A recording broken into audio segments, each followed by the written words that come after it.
Hey everybody, welcome back. A lot of you have contacted us to do more of these videos, so here we go. This new Kamrui GK3 Plus Mini PC. Now, is it tough enough, powerful enough for not only just a home PC, but better yet, a home entertainment PC as well? So I will blast through this, so hang on and get ready. But if you're new here, my name is Jim, and we talk about everyday tech stuff, from TV streamers, camera gear, internet and cellular, to home and away tech. You know, the everyday tech stuff.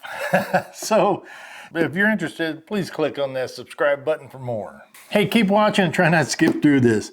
But if you have to, I'll go ahead and put chapters in here for you if skipping is your thing. Let's run that intro.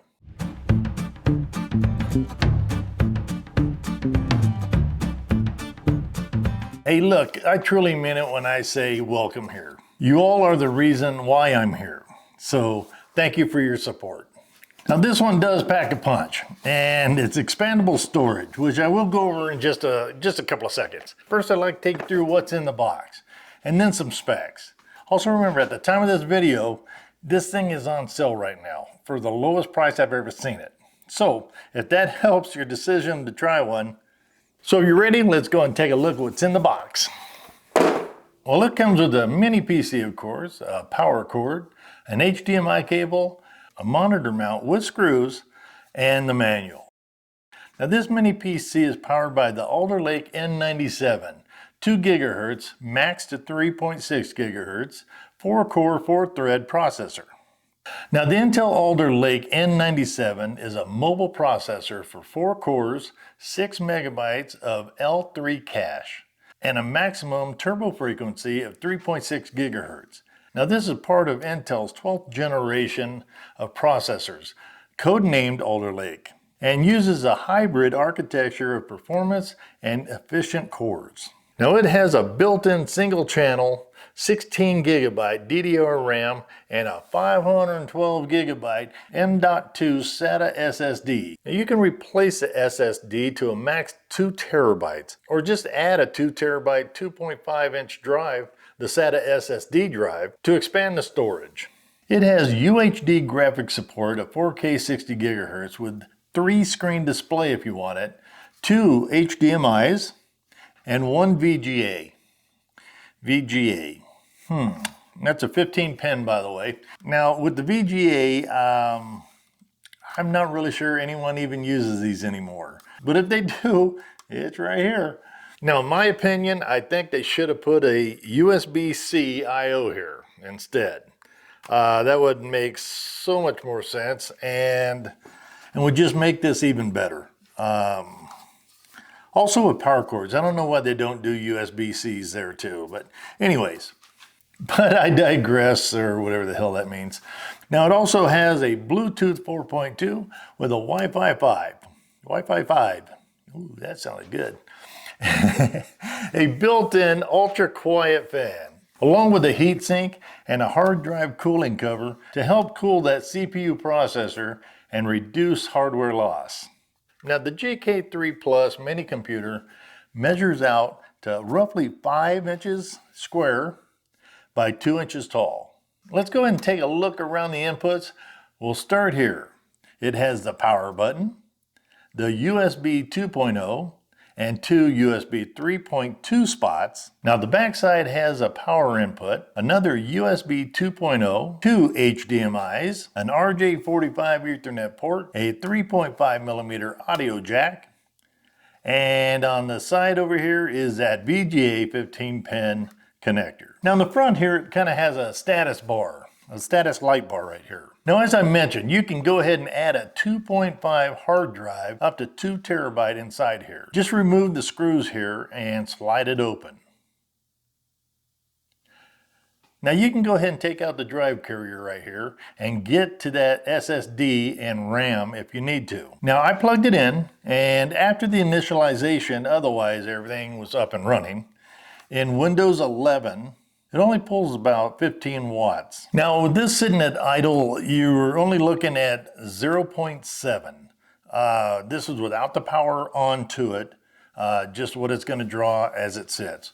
Now I did, after I plugged it in and after the initialization, otherwise everything was up and running in Windows 11. It only pulls about 12 watts, so it's right in line to where they said it was, but I had it fluctuate up and down as processes in the background, I'm sure. Let's go ahead and jump inside here. Now, I tried my Buggy Blitz video game. It did okay with very little pixelation, if any. There was no rub out, and it just played it well. Here, take a look.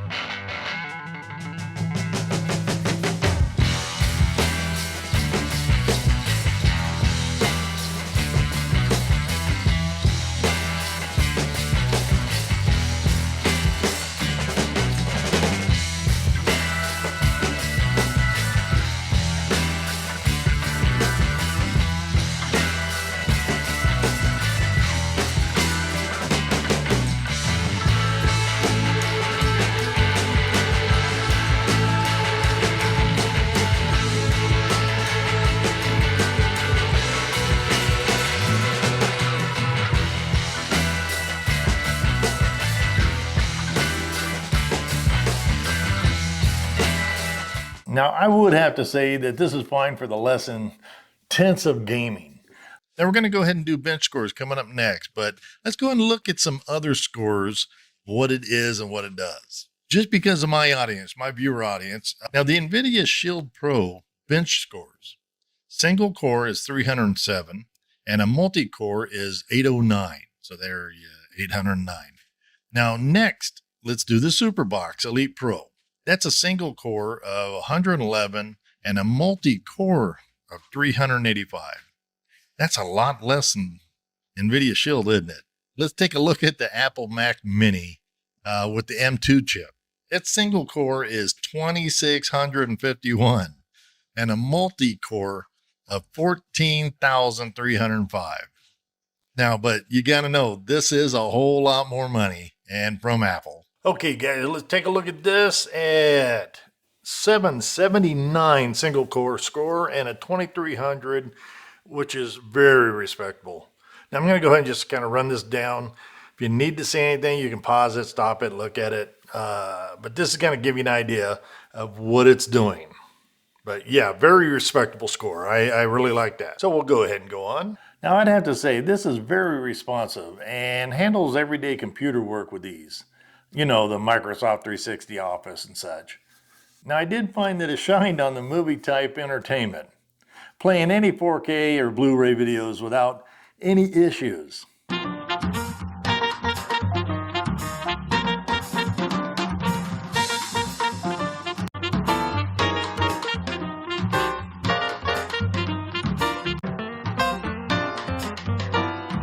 Now, the pauses are just me skipping ahead in the player.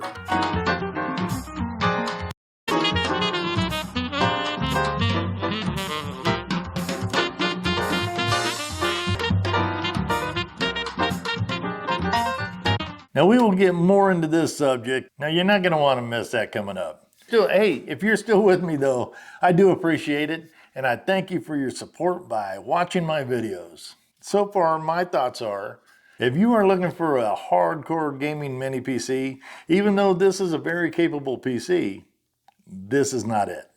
Now, the price on this is fantastic. It's a budget mini PC that works very well.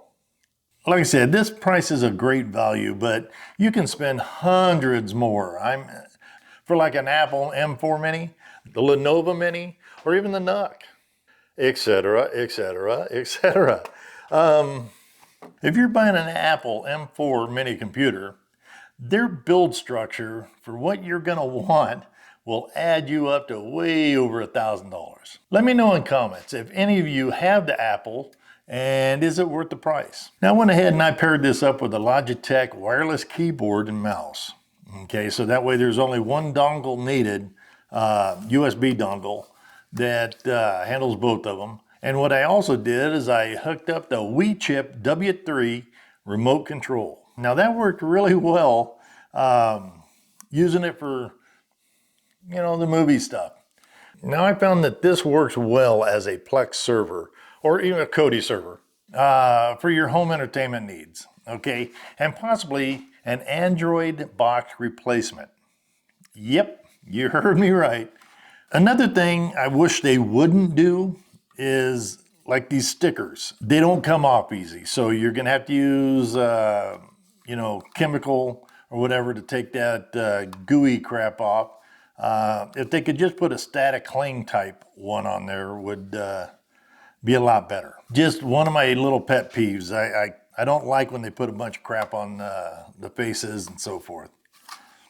It's not needed. Hey, if you are still with me, first I want to just say thank you. Again, I can't tell you how appreciative I am to you. But we are trying to get to 40,000 subscribers. You helped us get to the 30. Now we're at 35. Let's get to that 40,000. Hey, and if you're not subscribed, this would be a great time to do that. And while you're there, maybe just kind of slide over and click on the thumbs up for liking this video. I really appreciate your support, everyone. I really do. On computing power and desktop usage, would this be a replacement for a home cabinet computer? You know, the regular desktop computer type. I think that many would find that the mini PC market would probably fit their needs. But like I said earlier, this is not a gaming PC, but a very capable computer for the average person. So the average user, I think, would benefit from this greatly.